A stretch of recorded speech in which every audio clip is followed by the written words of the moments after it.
This week on Catholic Pore Over. I'm convicted by the people that go to Mass every Sunday. Why? Why the Catholic Church, you know? I was like, okay. I remember praying to him, like, I know that you're the author of truth. Speak to me. Show me what is the truth. I will follow wherever that is. Deacon Chuck Cairnie. By the time this episode drops, I think you'll be Father Chuck Cairnie. But right now, you're a deacon. So welcome to Catholic Pore Over. Thanks for having me. I'd say I've heard about this for a long time, but I just found out about it recently, and it's I dove into the link that you sent me on YouTube, and it's pretty exciting, the content you guys have produced. So this is an honor for me. Yeah. Oh, we appreciate you being here. So one of the first questions we want to start with is, would you share with us your vocation story? How long do you have? So the vocation story, I guess from like the time of like feeling the call to the time that I actually put in for an application was incredibly short. I think, so I was working for a parishioner of Father Damian's. St. Joan of Arc. At St. Joan of Arc, yeah, he was a parishioner there. And he would make the trek out to Meadville, PA, weekly. And my father's business was over there too. So I was sort of working for my father and working for this, one of the parishioners that Father Damian knew pretty well from St. Joan of Arc. So I was working for them at the time, and that was kind of when I felt sort of the call solidified. But backing up some years prior, so I went to college. Wait, and rewind even farther. Where did you grow up, and where were you baptized in sacraments? Okay, so we'll make this a story. Let's go, baby. Let's go. All the way back. Yeah, so I'm from Worcester originally. So St. Mary's in Worcester is my home parish. Father Steve Moran is the pastor there, and he's been a pastor there since we really joined that church. I think he began in 2003. Yes. So I've been Catholic my whole life, raised in the Catholic Church, Credo Catholic, sort of the whole, pray before meals. On Sundays, we would do the rosary together. My dad would lead it. And he had a real penchant for the sorrowful mysteries. So up until maybe like 5th or 6th grade, I didn't realize there were other mysteries besides the sorrowful mysteries. And every Sunday we prayed the sorrowful mysteries. So I knew those well, but yeah. So, but that's kind of his charisma. And I guess it's kind of similar to mine a little bit. So that's fitting. But so raised in Worcester. I was a part of a youth group in high school and even a little bit in middle school, but it wasn't with St. Mary's. It was just sort of a non-denominational. So Young Life was the outfit, and they're a pretty good group. There was the group, obviously, there in Worcester, and it was pretty popular with kids from my high school. So I went to Worcester High School, public school kid. Did you go to the grade school at the parish, or did you go to public grade school? I went to public grade school all the way. Yeah, cool. Yeah. So, So that was really, I guess, kind of first encounters with the Lord was really through my youth group, which was, amazing, foundational, that later on in life I recalled when I sort of had my conversion. So as far as my Catholic faith goes, I went to Mass on Sundays. The Catholic Church is where I went to worship God on Sunday, but I understood sort of God as beyond sort of the Catholic faith because I was in a sort of a Protestant youth group, a non-denominational youth group. So Jesus sort of was outside the means of, just being Catholic, So it was it was fairly ecumenical, I guess, upbringing. But so nearing the end of my high school experience, I remember I was looking towards colleges and towards playing football at college. And so I was sort of discerning my own path. And I remember being pretty excited when the senior season finished in the fall. I was excited to kind of venture on my own and hopefully to kind of bring some of the faith that I had with me and to sort of have some opportunity to certainly to grow that faith. I'd had a great desire for that. So I remember doing my own sort of workout program in the winter. And I specifically remember, I don't know why, but my dad was always big on praying the rosary, and so I decided I'm going to pray the rosary while I work out. And so between squat sets, I remember getting my Hail Marys in and then just kind of like adding them up. And I remember that being like really foundational and really good for me on top of trying to dive into more Scripture. And that was something I tried to keep with me. And I remember that winter and spring and even that summer, really growing close with the Lord. And then at that point, I already had decided to go to college to play football. I went to Colgate University in upstate New York. And we began in the fall, and within like a few weeks of fall ball, like I felt that sort of the connection I had with the Lord and that time spent with Him was really challenged. And I really kind of felt the peer pressure kind of seep in, and sort of the world grab hold of me and me say, okay, let's go, world. And so that was kind of a real venturing away from the Lord. And that's from that time, my freshman year, even through my first job, for the first year of my first job where I worked in DC, it was kind of like a cyclical faith, as I understand it, sort of falling away from the Lord and kind of getting to the pits, and then feeling Him just sort of knock and kind of pulling at me again, and realizing, Lord, I do love you. You are good. You exist. You've always been good to me. I want to come back, and I want to follow you. And then followed by, again, the cycle, So it was just kind of cycles. And until eventually I was working in DC for a small boutique IT consulting firm, and long hours, weekends spent with clients, the whole run around. And I remember feeling the Lord kind of coming knocking again, like, hey, where am I at in your life? And so, well, I'll be honest, I've been kind of keeping you at an arm's length, because I want to try and figure out my life and figure out things, and then slowly I let you seep in, but I've been keeping your arm's length. I'll be honest about that. And He's like, why? I've loved you. Why would you keep me at arm's length? I'm like, that's a good point. Why? So, I felt convicted, edified to seek again, to bring Him to the center of my life, but this time in a very real way that was sort of foregoing the friendships, the job, and all things so that I can actually put Him back in the center. And about that time, the girlfriend and I that I had, it was pretty serious. We'd been dating for about 2 years. And we talked about marriage. I'd graduated college, and I was a year ahead of her.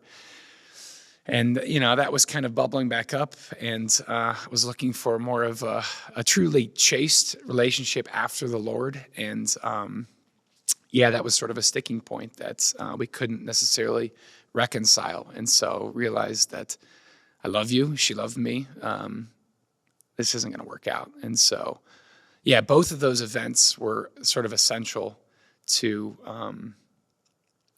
I guess, my vocation now. And so I ended up leaving DC and deciding to work for my father in the family business, sort of an avenue I felt I would always come back to at some point, and carry on the legacy, be fourth generation, the sort of thing. I'm the only son, so it's like, this is kind of my thing to do. And it was that was sort of the start of the snowball at the top of the hill. And I remember realizing that, okay, I was sort of raised Catholic, but I don't really understand anything about my Catholic faith. A lot of my upbringing was in the non-denominational sphere of understanding who Christ is, but not within the church. And so I was like, okay, Lord, I'm convicted by the people that go to Mass every Sunday. Why the Catholic Church, So I was like, okay, I remember praying to Him, like, I know that You're the author of truth, so speak to me, show me what is the truth. I will follow wherever that is. If that's a Catholic Church, show me. I will expose myself to it, show me. So I got a catechism, and I don't know how, I think I read it online, like, go after and study some of the saints. And so I got some books on, like, Augustine and stuff. And I kind of dove into it, and, I had my challenges, and I said, Lord, again, like, I don't understand why the Catholic Church has this stance, or why it says this about certain things. You're the author of truth. Show me what's truth, and I will follow that. She showed me the truth, and it convicted me. And I said, okay, Catholic it is. And so those three things were kind of the snowball, being packed. And then from that time on, He just kind of nudged, and it started to roll. Occasionally hiccuped, hit a rock, but it rolled and picked up steam. And then eventually I felt Him nudging me, inviting me into, discerning life in a consecrated way, in a single way. And eventually through that, discerning, I think I can be more of a witness. I can offer myself more holistically to you as either a religious brother or as a priest, in the sense that my life will outwardly be a conviction of the convictions that I have here, as opposed to maybe living as a single man, as a businessman, or even as a married man, as a businessman. Yeah, so that's kind of what brought me to the seminary. That's great. Yeah. One of the nice things about vocation stories is you see that it's not simply between you and God, but you, God, and his community we call the church. Because I remember I was helping out at St. Joan of Arc on weekends for 5 years.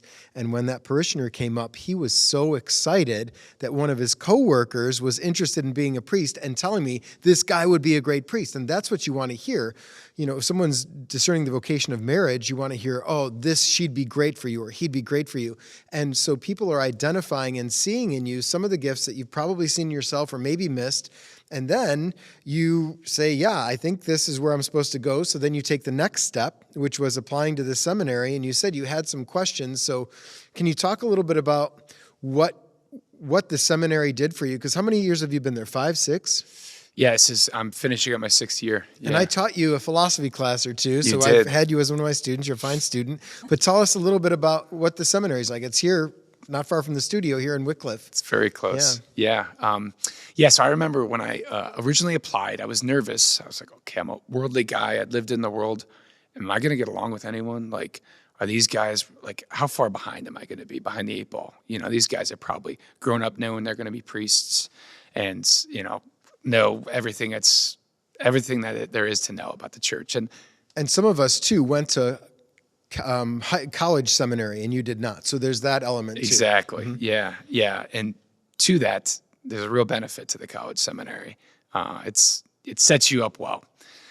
But my experience entering in, I was pleasantly surprised. I remember Father Camp Popic, he had asked me, it was like maybe a month or 2 after I had entered, what's been the biggest surprise for you? And I was like, to be honest with you, guys are pretty normal. And I was shocked by that. I was like, man, I'm going to have struggle, getting to know people, relating. Yeah. But it was wonderful. So that was a really good consolation in the sense that okay, Lord, I'm giving you this. I have no clue what you have planned for me. And I know that you offer good things, but also hard things. And this seems like a hard thing, So I wasn't expecting much consolation, but it was there, and I was grateful for that.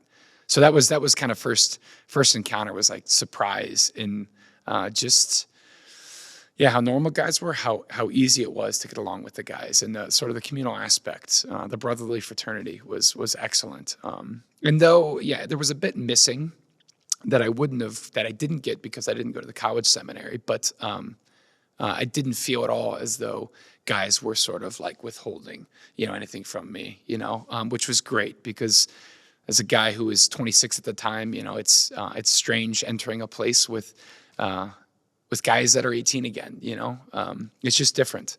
And you remember what you were like when you're 18 and you have fond memories or maybe some regrets, but so that was one aspect. I think the philosophy program. So 2 of my classmates actually went down to study at theological college down in D.C., and that's a fantastic philosophy program. Did you get your degree there? I did there. Yeah. My license is from there. Your license there, and when they came back, they really touted about our philosophy program and our professors there as just class acts. They know their stuff and they're good. And my encounter with having no philosophy background. What was your major? Stunned. I was an economics major. Okay. And political science minor. So not in the realm of, it was theoretical, but not in the realm of philosophy. Mm-hmm. Philosophy always interested me, but I just never really got into it. I didn't think I had the brains for it, but I guess I do, at least enough to pass. But so that was great, and it really opened up my eyes and my heart for understanding philosophy as sort of the pursuit of wisdom and a love of wisdom, and understanding, okay, that's connected right to God. Yeah, sort of this pursuit of truth that I guess I even mentioned. So that was great. Yeah. So you mentioned your father being a role, at least in like leading rosary and prayer. When you decided to go the path of the priesthood, how did your parents take it? So when I called my mom, I was driving up. I was driving up from my dad's and my stepmom's when they lived just outside of Columbus at the time. They moved back home to Worcester. And I called her after I had talked to them, and she was like, "Oh, that's great. That's wonderful." And so I'm half Greek. That side of the lineage is Greek Orthodox. I guess I found out at that moment that we had priests in the lineage, in the Orthodox Byzantine Church, you can marry and have kids. And so I was like, wow, okay. She's like, there's a lineage on your grandmother's side, her mom's side. I was like, wow, that's great. She was really supportive. And at the end of the conversation, she said, okay, that's all good. But remember, if you find a good girl, that could be from the Lord. So like discern that too. And I was like, okay, Mom. But she was really supportive and loving. And my dad and my stepmother were both like, okay, seeing for themselves the fulfillment of marriage and of being parents, and not knowing the priesthood that to have that same fulfillment, in their own lived experience. And so there was hesitation in that. And so they were supportive, but certainly were there to offer maybe some challenge to any naivete that might have been there present in me, which was good. Yeah. I knew, I had the perspective, I understood, but they didn't necessarily. So it was it was a little bit of a challenge, but it was good. Yeah. So it was interesting. By the time this drops, you'll be Father Chuck, and your 5 classmates will also be ordained. So Sean Neville, Mitch Carson, Cam Farrell, Nate Frankert, and Joe Ho. Yeah. Could you tell us, because some of our viewers may very well receive one of these men as a newly ordained priest at their parish. That's also super exciting. So can you take us through your classmates and tell us a little something about each one? We don't have all day, but we do want to learn a little bit about your classmates, maybe from the inside. You want the good things or the bad? No, I'm joking. So you mentioned Sean Neville. He grew up in St. Mary's of the Falls, which has its own sort of rich history now of vocations, which is good. He's a very talented guy. So you know Sean. Oh, I taught him. Yeah, you know Sean. He's a very talented guy, very confident and funny. Yes, and I think he prides himself on keeping up with the culture and his jokes. And he told me he's going to shave his mustache for the ordination, but right now he has a really nice one. He has a great mustache. Mm-hmm. I'm very jealous. Yeah. I don't grow facial hair very well, so you also have good facial hair. Oh, thank you. Yeah, I tout it. Anyone has good facial hair, I say that. Yeah. One day. Yeah. And then there's Deacon Mitch, soon to be Father Mitch, I guess, Carson, and he's from Elyria. He went to Elyria Catholic, and so him and Sean were the two of the ones that were sent for further studies to get their licentiate in philosophy down at Theological College in D.C., part of Catholic University. And Mitch was the valedictorian at Elyria Catholic, and that's important because that's one of our 5 diocesan high schools. Mm. Yeah, no surprise there. Yeah, he's brilliant. He loves watching Jeopardy too. And he could probably be on Jeopardy. Yeah, he probably could be. He's brilliant. He's a very talented guy, and I know specifically, I think within his own vocation call, he felt the Lord called to him to continue to develop his mind, the gift that he was given. And he was surprised when he felt the Lord also tell him that he can do that within the priesthood. And so he said, well, these are 2 goods. Why not connect them and use them? And so, incredibly talented guy. So grateful for both those guys. And they've now completed 10 years of seminary formation. So they have the longest of them. Then there's Nathan Frankert, who is, he is from the West Side. He's from St. Joe's in Amherst. And I believe he did 1 or 2 years. He might have done 1.5 years of college at Akron.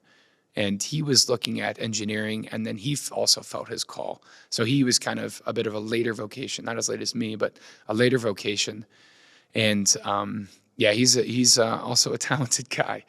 He is very capable of handling many and all situations, and kind of taking it and running with it. So Isn't there some relation he has that he did chaplaincy with the Air Force or something in the military? Because he often wears the pin, because Archbishop Broglio is the chaplain for the U.S. Arch Military Diocese. I just remember there's a relation there with him. Yeah, he did 2 summers, and I think he qualifies then if he would desire to after 5 years. The minimum for the Archdiocese, the military services, is 5 years of service within your diocese before you can apply to be a full-time chaplain as a priest. So he's done his 2 summers as a chaplain, and so now he's able to, which is great. And so I don't know where his heart is with that, but he certainly was really grateful for that experience, and it's been really beneficial for him. Yeah.